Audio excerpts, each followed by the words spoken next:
নমস্কার বন্ধুরা, আমি বিধায়কনাথ আর বিধায়কনাথ বাপ্পা চ্যানেলে আপনাদের সবাইকে আবারও একবার স্বাগত জানাই।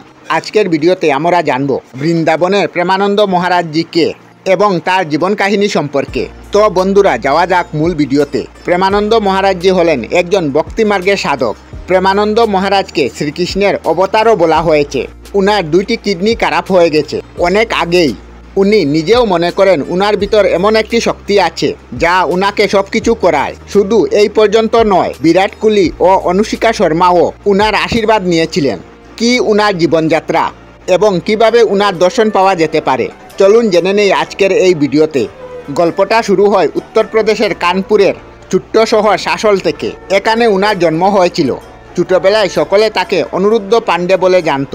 উনি প্রথম থেকেই হলুদ রঙের বস্ত্র পরিধান করতেন, যার কারণে তাকে পিলে বাবা বা হলুদ বাবা নামে জানা যায়। উনার পিতার নাম শ্রী শম্ভু পাণ্ডে এবং মাতা শ্রীমতী রুমাদেবী পাণ্ডে। প্রেমানন্দজি প্রথম থেকেই আধ্যাত্মিক বিষয়ের উপর খুবই আগ্রহী ছিলেন।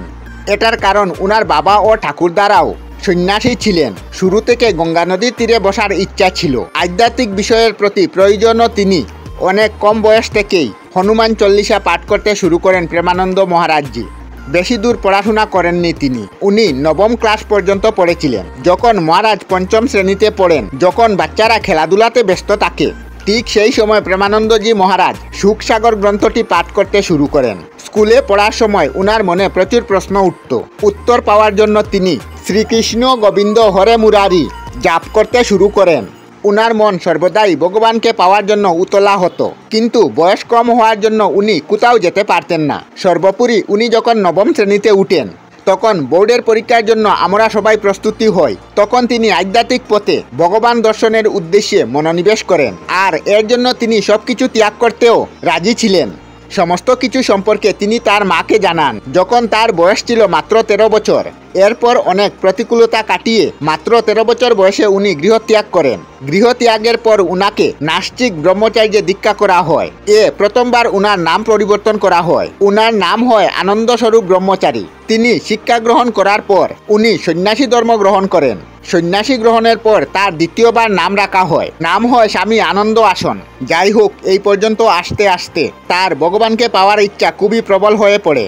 এই সময় উনি দিনের বেশিরভাগ সময়ই একা কাটাতে পছন্দ করতেন। এরপর এমনই একদিন একান্তে বসে থাকার সময় একজন অচেনা সাধু মহারাজ উনার কাছে আসেন এবং বলেন, এখন কাশীতে বর্তমানে রাসলীলার আয়োজন চলছে।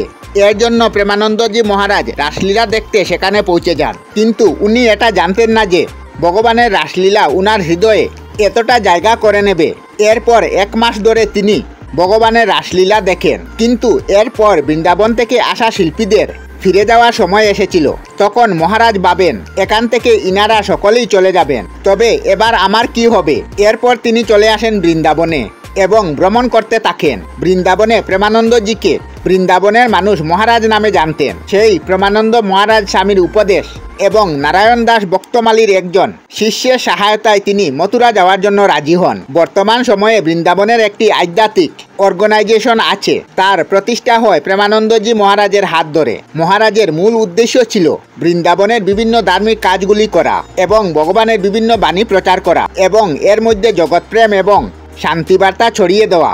আর এই অর্গানাইজেশনের মাধ্যমে সকল প্রকার মানুষের জীবনে ও মনে শান্তি আনার জন্য শ্রবণ, যোগ, ধ্যান ও অন্যান্য আধ্যাত্মিক ক্রিয়াগুলি করার উপদেশ দেন এবং মহারাজ এই সকল পরিষেবাগুলি বিনামূল্যে বিতরণ করেন। উনার বয়স বর্তমানে 60 বছরের ঊর্ধ্বে। উনার বিষয়ে আমরা জানতে পারি যে উনার 2টি কিডনি খারাপ হয়ে গেছে 17 বছর আগে, কিন্তু উনি এখনও বেঁচে আছেন। প্রেমানন্দ মহারাজজি যখন 45 বছর বয়স, তখন রামকৃষ্ণ মিশনে তিনি তার শারীরিক সমস্যার জন্য চিকিৎসা করান এবং চিকিৎসকরা জানায় উনার 2টি কিডনি খারাপ হয়ে গেছে। ডাক্তাররা জানায় উনার আয়ু আর সর্বাধিক 5 বছর। কিন্তু মহারাজজি বলেন যে উনার উপর রাধারানীর কৃপা আছে যে উনাকে জীবিত রাখছেন 17 বছর ধরে। কিছু সময় আগে ক্রিকেটার বিরাট কোহলি এবং বলিউড নায়িকা অনুষ্কা শর্মাও উনার দর্শন করতে এসেছিলেন। অবাক করা বিষয় ছিল, উনি বিরাট কোহলি এবং অনুষ্কা শর্মাকে জানতেন না। এরপর তারা তাদের পরিচয় দেয়। তখন তিনি বিশেষ কোনো প্রতিক্রিয়া দেখাননি। সাধারণ ভক্তের মতো তাদেরও আশীর্বাদ দেন। বর্তমানে প্রেমানন্দ মহারাজ বৃন্দাবনের আশ্রমে বাস করছেন। যদি আপনিও মহারাজের দর্শনে আগ্রহী হয়ে থাকেন, তবে আপনাকেও বৃন্দাবনে আসতে হবে। রাধে রাধে। আমরা আমাদের চ্যানেলে সব ধরনের ভিডিও আপলোড করি, যেমন ব্লগ, নিউজ, কুকিং ভিডিও, ধার্মিক আলোচনা ইত্যাদি।